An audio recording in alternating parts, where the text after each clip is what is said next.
And Paul, it's great to see you from the field in Toronto, and the Orioles bullpen at it again last night. They really were. 4 relievers were used last night.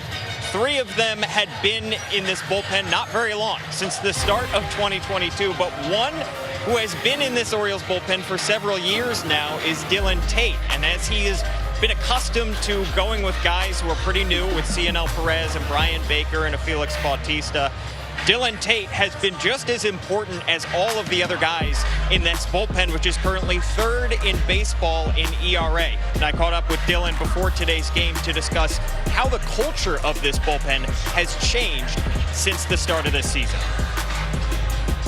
The group of guys that we have here is we've all made it really, really fun together. We've all been a lot closer than we have been in the past too. So all of those things coupled in with the close games and the wild card race, it's fun. So you in particular, you went to Driveline this past offseason. You've been there for several off seasons. How much has the attention to detail that you get to work on there affected you coming into each season, and especially coming into this past season? I think the biggest thing is just refining what I already had and what I came into the league with. So just each year I've been able to make some strides with making one area of my game a little bit better. So I think that's really helped this year. In particular, that slider seems to be kind of a new pitch, so to speak. You had a different type slider that didn't break as much. How effective has that slider that now has much more break been for you?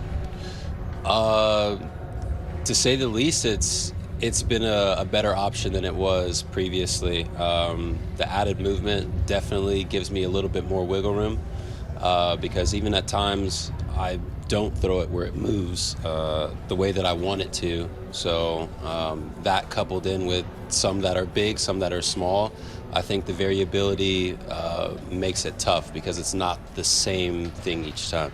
Do you think that also helps with your sinker as well when you have a slider that can break that much? I think the two work very well together.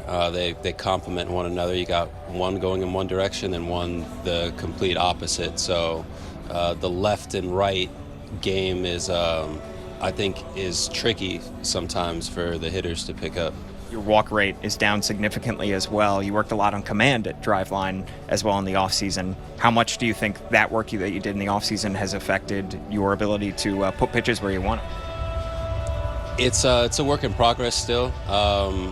I'm happy with the improvements that I've made so far, but there's still more room to go. But as of now, it's been good. Can't complain. You're a guy who's been in this bullpen for several years now, going with other guys that pretty much are new to this bullpen and they're experiencing a lot of success like you are. How has the culture of the bullpen changed, and do you feel like it's a little bit better when you have the same guys kind of going in the same order every single night as opposed to previous years where it might have been a little bit more of a mishmash?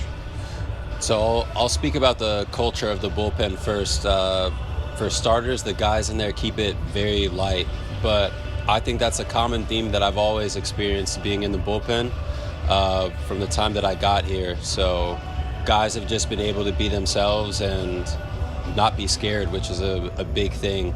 And then, the order of the arms that come out, I mean, I haven't really paid too much attention to that, but I know it's one of those things with our guys in the pen, you can stick just about anybody anywhere, I feel like.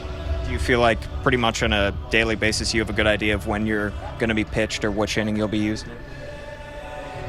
Maybe not the day, but at least when I'm reading the game, I have some sort of idea of when I could be going in. So just not getting caught on, off guard or, just making sure that I'm on my toes is the big thing. Finally, you have a couple guys who really throw hard out of the bullpen, obviously, with Felix Bautista and Cionel Perez. Do you feel like you may offer a slight change of pace because you're more of a weak contact or ground ball guy, even though your strikeout rate has gone up? The different flavors definitely do help. Baker's in that mix too. Baker throws really hard, Perez, Bautista, and then just having a different movement profile, I think, is a different look for a hitter. So maybe not so much in like stuff, but I think what we offer as far as pitch package is, I think, a good variety. Now, Tate tossed an inning and 2/3 of scoreless baseball last night as the bullpen combined to pitch 4 1/3 innings of scoreless baseball to pick up for Kyle Bradish. And Dillon Tate may be an unsung hero of this bullpen because they've had so many other guys who have had slightly lower ERAs. But remember, Tate has been in this organization since 2018, and we've seen him get better and better each season. This year so far, he's experiencing an even higher K rate and a lower walk rate. So everything right now is working for Dillon Tate, and this bullpen has been absolutely lights out. You're absolutely right, Paul. There's no question about it. And you love to see the improvement year over year. Dillon Tate's a different pitcher than the guy we saw come to the big leagues in 2019. And you mentioned all the things that have improved. The whip is way down. The batting average against is way down. He's cut his home runs per 9 down in half. He's only allowed 3 home runs all season. I mean, what a weapon for Brandon Hyde in the middle to end of any baseball game. Yeah, and those 3 home runs come against left-handed hitters. So against righties, he has been outstanding. Now, when you have CNL Perez and you have Felix Bautista and these guys that can pump close to 100 miles an hour, it helps to also have a change of pace guy and a guy like Dillon Tate who induces weak contact and a lot of ground outs. And he's been used a lot more effectively in the 7th inning of games. Last year, he was moved a little bit more in the 8th and 9th inning than perhaps Brandon Hyde would like to, but Hyde didn't have too many other options. But here they have a perfect mix with Tate in the 7th, Perez usually in the 8th, and Bautista in the 9th, of having a weak contact guy in the 7th and then 2 strikeout guys in the 8th and 9th innings. So a terrific mix that the Orioles have in the bullpen right now, and Tate has been a big part of it. Paul Mancano from MASN All Access. Terrific work in Toronto, Paul. Thank you. Thanks, Brad.